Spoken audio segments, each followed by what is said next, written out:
जय हिंद मित्रांनो.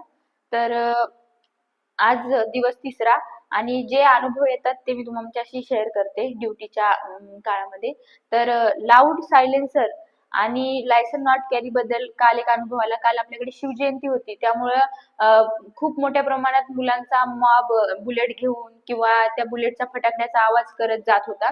तर ते निदर्शनास आले की आपल्याकडे मोटार व्हेकल ऍक्ट 1988 आहे.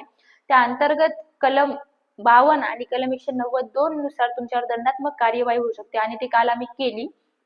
तर जे कोणी आपल्या गाडीमध्ये अवैधरित्या बेकायदेशीररित्या बदल करत असेल, म्हणजेच की कंपनीचा सायलेन्सर काढून प्रायव्हेट सायलेन्सर जो मोठा आवाज होतो त्याचा पब्लिकला त्रास होतो, त्या गाड्यांवर आम्ही कारवाई केलेली आहे. दंडात्मक कार्यवाही होते.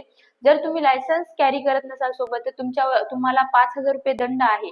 तर मित्रांनो, तुम्ही समजून घ्या की जर कोणताही पोलीस अधिकारी तुम्हाला कागदपत्र विचारत असेल तर तुम्हाला सेक्शन 130 नुसार ती कागदपत्रे दाखवणे बंधनकारक आहे.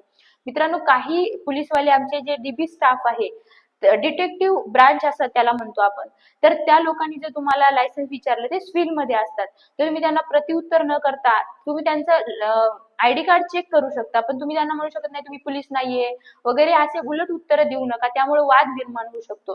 त्यामुळे तुम्ही कायद्याची माहिती घ्या, सुरक्षित राहा. जय हिंद.